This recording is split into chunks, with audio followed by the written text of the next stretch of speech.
Hello and welcome, everybody. I have a super special treat for you today.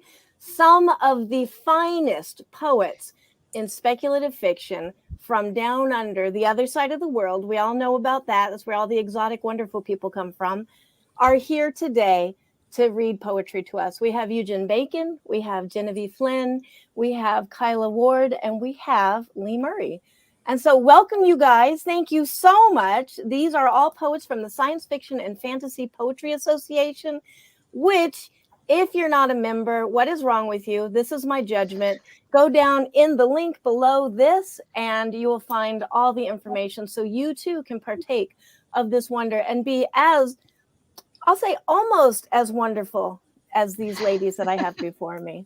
So welcome, you guys. Thank you. Thank you. Pleasure to be here. Well, I am so happy to have you because I am an extreme fan of every single one of you and all of your different poetry. And I've seen different readings that you guys have done, and it's always an incredible treat. So to have the four of you here on one screen is pretty impressive and exciting. So, all right. Well, I will stop pouring praise on you guys before I freak you out and you leave. Let's get started on this. Eugen, can we start with you? Can you introduce yourself and what is the poem you're going to read? Tell us a little bit about it, and then I can't wait to hear this.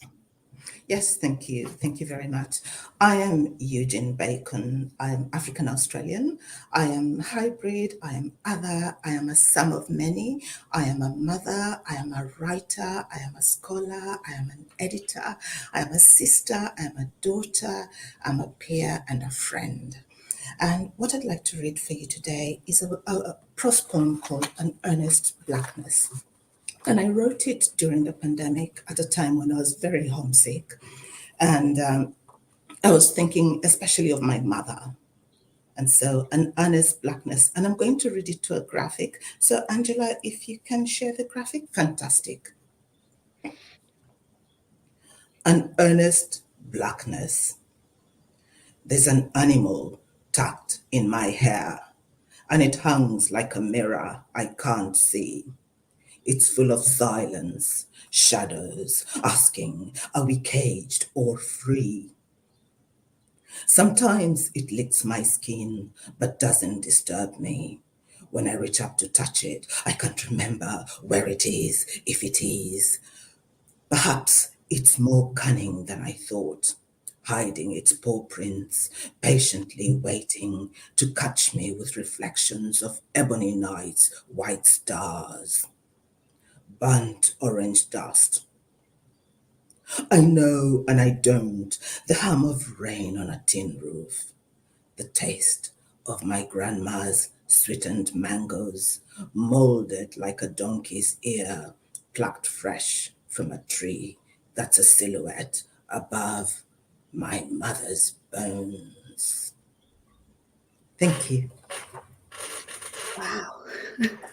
Wow. So my mother passed away. Fantastic. Oh, Yeah, beautiful. my mother passed so early. She was barely 60. And I think of her all the time, especially now, because she would have seen my son and, really enjoyed having a grandson. So I wrote this thinking about her. Oh, you put a lot of power and beauty into that. Everything from your introduction, which I thought was poetry, to that was gorgeous. Thank you. So, I mean, and I don't have to be the only one to talk. So what do you guys think? Feel free. That was outstanding. Yeah. I always love hearing a poem in the poet's own voice. It's just something really makes you tingle, doesn't it? You just hear all that nuance and the intonation and just the emotion behind the poem. I always find that, just a little bit special. Just offers something different than reading it on the page. I know I say it a lot, but it is really, poetry, I think, is something that is meant to be performed, isn't it? Yeah. That's right. Yeah. And you almost feel like you need a moment, not to recover, but to try and sit with what you've just heard and just. So I can't believe I'm next up. I need a moment, Eugen. We all breathe for a minute. No, that was fantastic. But It was lovely. that's all of yeah. you guys. All of you guys are my favorite poets. So, Listen and to if you. any of my other favorite poets are watching, you know, I'm talking about these are my other favorite poets. Eugen, who did the artwork, and what made you choose that to put up with your poem? Yes, so I've done previously a collection of prose poetry and microlit with an Italian artist called Elena Betti. And so we did Black Moon together, which was published by IFWG Australia. And I really loved her illustrations. And the way I work with her is very collaborative. I'm not prescriptive. I just send her the text and I say, just do illustrate whatever thing that stands out for you, just what you feel when you see the text. Mm-hmm. And so when she saw an Earnest Blackness, she did this image and I fell in love with it. And it's always love at first sight. Every time I see something she illustrates, I think she really connects with my writing. So it's a good partnership. Yeah, Absolutely. for sure. I agree with that. I would agree with that. So this one, An Earnest Blackness, is published in Saving Shadows, which is a collection of prose poetry by Newcon Press. And most of the poetry is illustrated this way. And the way Ian Waite, the publisher, the way he laid out the design, it's so beautiful. So you have the illustration and then you have the poetry, and they both really work together. It's almost as if you first see the illustration and then you hear the words and they work together. Nice. We'll have to include the links to all of these works when I post this video. So Yes, make sure I get those links from you guys. absolutely. I think up next we have Geneve Flynn. Geneve Flynn. Close. The name I will never get right. It's just hyperbole from here. Everything is just over the top. Totally picture skewed. Everybody's like, what the heck is going on? I feel like I don't need to introduce myself after that. I'm just Please. No, you probably should. I have to gather myself after Eugen's poem and Angela's introduction. All right. Stop laughing. Stop laughing. I'm Geneve Flynn. I'm Chinese, born in Malaysia, and I now call Australia home. I'm a freelance fiction editor, a short story author, and a poet now. I'm a two-time Bram Stoker Award winner, also a Shirley Jackson Award winner, and now an Aurealis Award winner.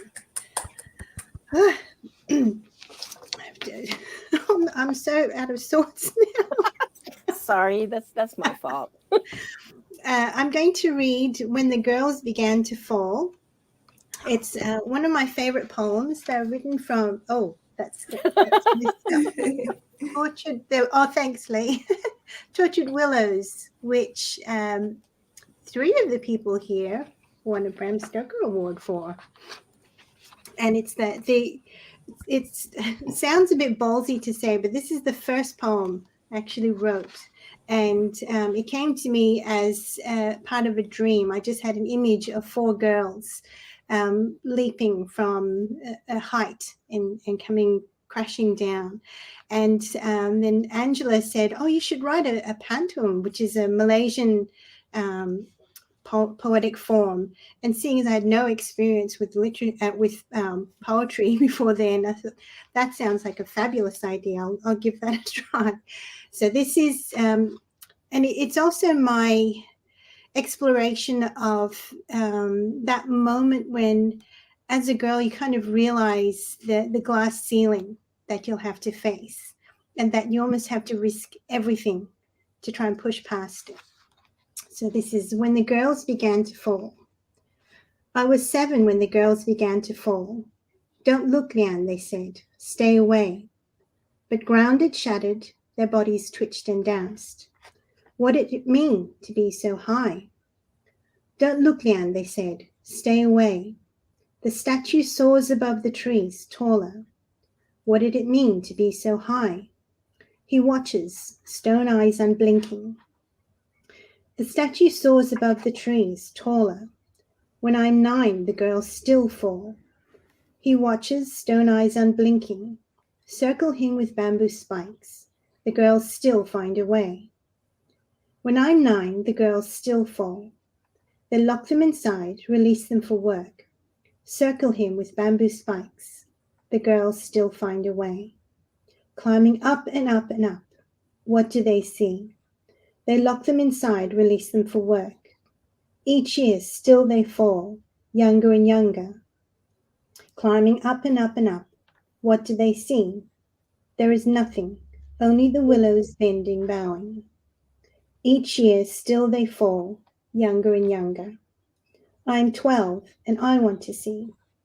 There is nothing, only the willows bending, bowing. Only our village and rules and duty. Duty. I am 12 and I want to see. But there has ever only been this place. Only our village and rules and duty. Duty. Let me climb, let me see. But there has ever only been this place. 14 and my body quickens. I am almost ripe. Let me climb, let me see, before I sink leaden and blind. 14 and my body quickens. I am almost ripe. I pass the guards and set my feet, hook my fingers, before I sink leaden and blind. The trees sigh and creak, endless and watching. I pass the guards and set my feet, hook my fingers. At last I stand atop his head, our stony venerable ancestor. The trees sigh and sway, endless and watching. I am hollow, so this is what they see. At last I stand atop his head, our stony venerable ancestor. Tiny figures leap from his crown, graceful as swallows. I am hollow, so this is what they see. An ocean of trees, a statue every 1,000 li. Tiny figures leap from his crown, graceful as swallows. I am 14, and shall I too fall? An ocean of trees, a statue every 1,000 li. No way to ever rise above this point. No way but down. I am 14, and shall I too fall? I spread my wings. I will not fall. I will fly. No way to ever rise above this point. No way but down. I was 7 when the girls began to fall.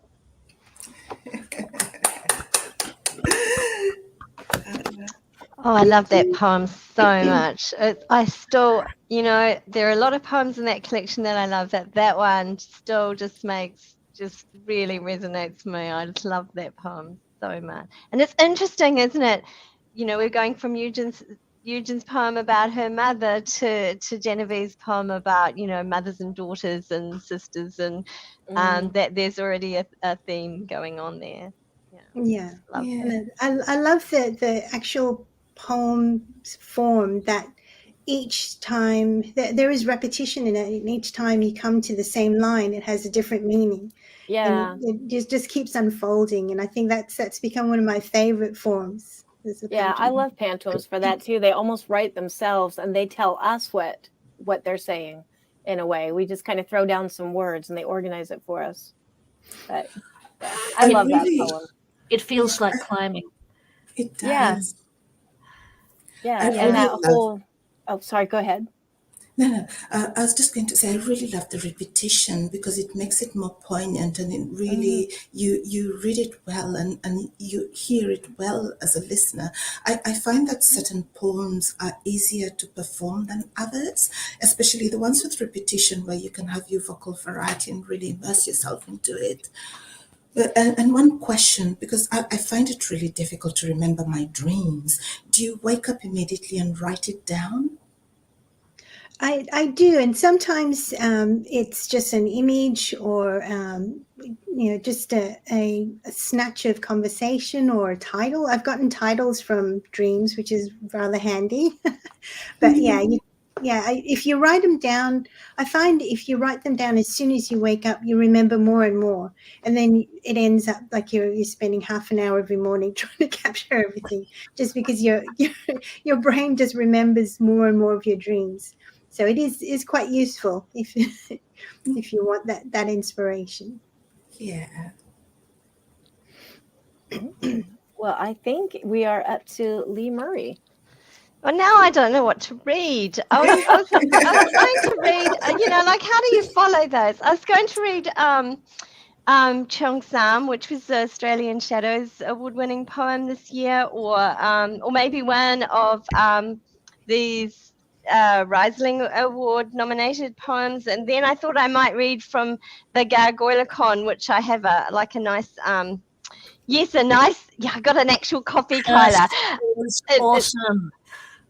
It's like I've got a sonnet in here, but Kyla also has an amazing story in here, and she has a beautiful, well, this is her artwork on the back, stunning. So, but I'm going to read from Tortured Willows too, but I'm not going to read what I had originally planned. I think I will read Foxgirl, which is a poem that will be appearing in Ellen Datlow's Best Horror of the Year this year, so I'm very excited about that. It's my first appearance in that, yes, Nice. Best of Anthology. Nice. So thank you, Ellen, for selecting it. So this is called Foxgirl, and it's a Tersnell. And the reason I wrote this is I was doing some research on New Zealand's past papers, which is an archive of old newspapers, and I was looking up, stories about Chinese, Chinese people in New Zealand in the past.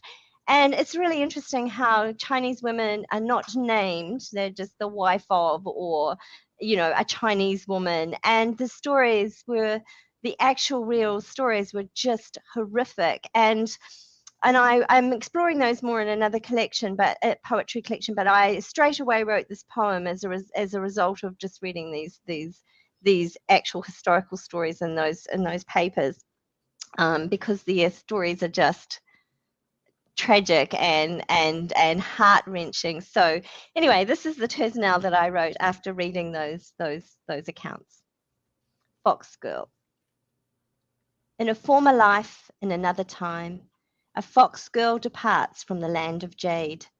In a former life, in another time, to a distant cloud where fortunes are made.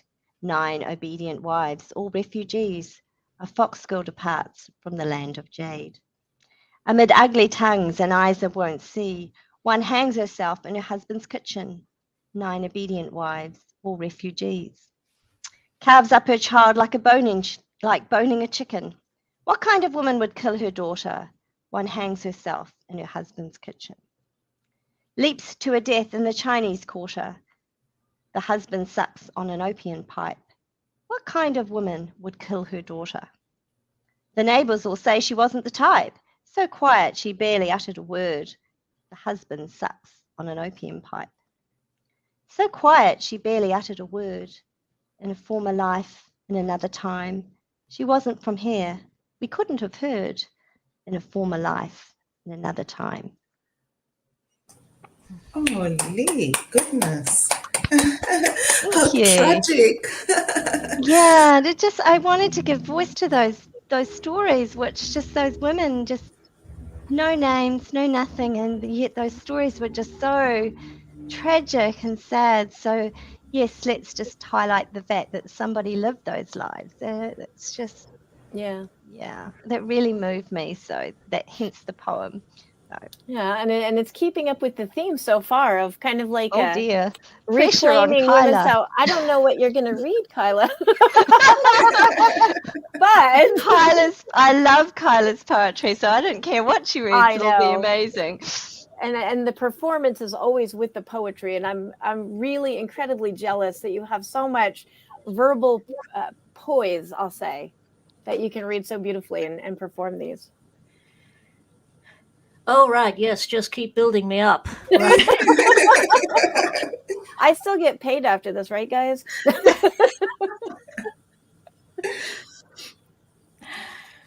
All right. Well, my name is Kylie Lee Ward.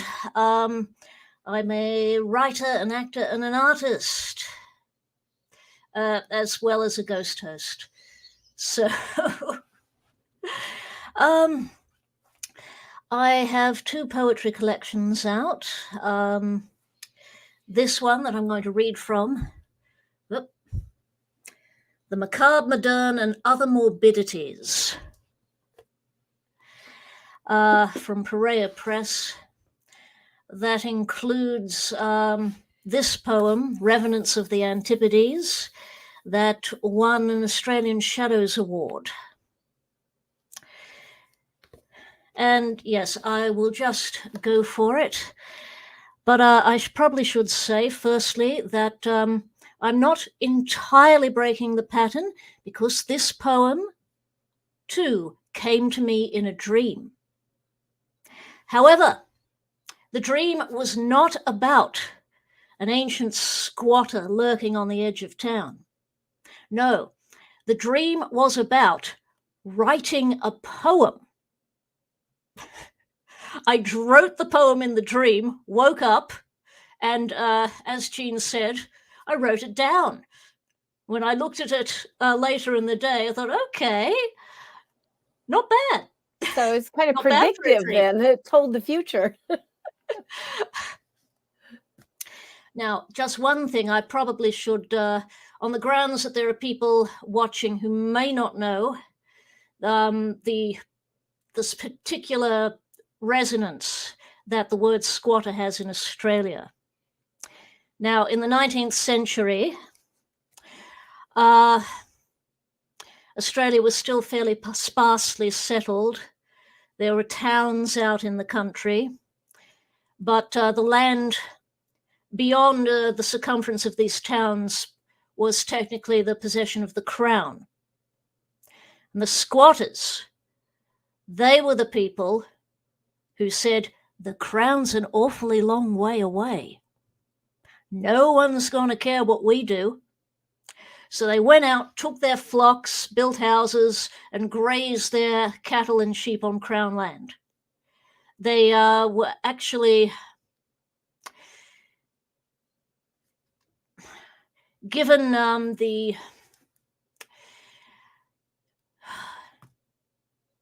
they were the spearhead of the invasion. So now, Revenants of the Antipodes.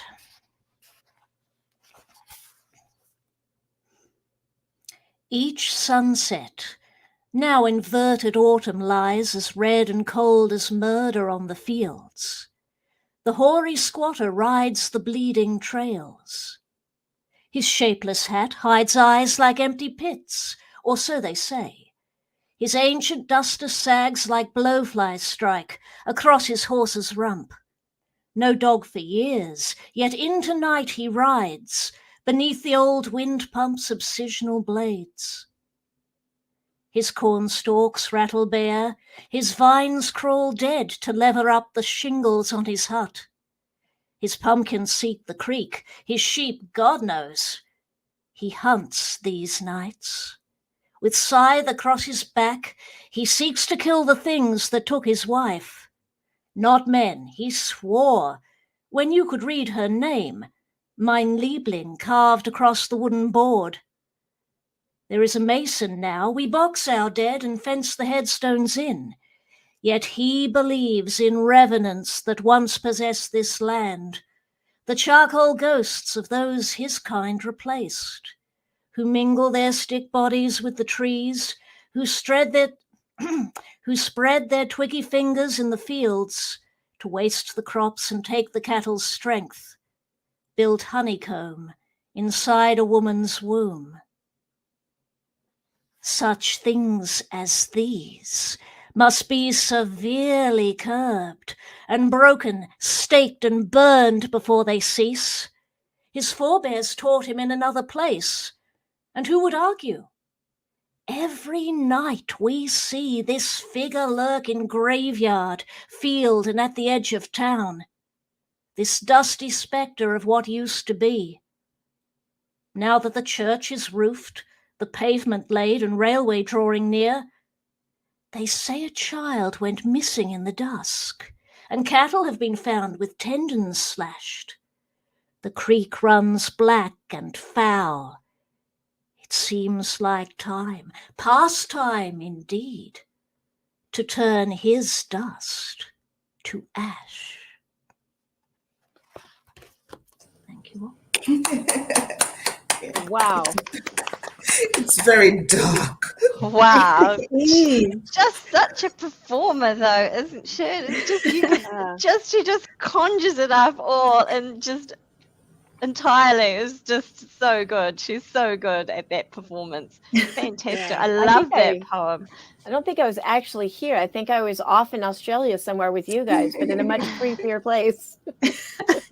And I think that that's something that is, again, a thread through all of our poetry, is that we explore things about being, a part of a diaspora, part of, a country that's been, colonized, and all those types of things that we're exploring. It's really, I think that's what makes Australian, and how do you say it? Down under wonders, down under poetry, something really different, is that we've got all those themes, but also themes of all these different cultures coming together as well. All the things that we bring to poetry. Yeah. Yes, Absolutely. Australia, and I'll leave it at Australia. I often think of it as a laminar, all these different layers, but it wasn't done right. So they're cracking and they're splitting and bubbling. It's Yeah. that's Australian history I to think me. that's a really good image of it. And actually I think something similar for New Zealand. It's sort of, we have this quite of a gothic feel to New Zealand. It's that whole isolation, and sort of we're a little bit set aside and a little bit odd. And I think that sort of makes us stand out a wee bit for and especially when we're talking about speculative poetry, we have this different way of looking, a different angle, I guess, because we're looking up from the bottom of the world. I don't know, but it does give our poetry something a little special, I think. That's just me saying that. I think you read Australian poems and they do have a different flavor or feel perhaps to some other parts of the world. So that perspective does come through. So anyway, I absolutely loved those poems, and what a nice selection. It was wonderful. Yeah, and we've gone on way longer than we intended. We were going to be 10 minutes, and what are we at? 20? Almost a half an hour. Almost a half an hour. So. But it was all wonderful. I wouldn't take away a minute of this.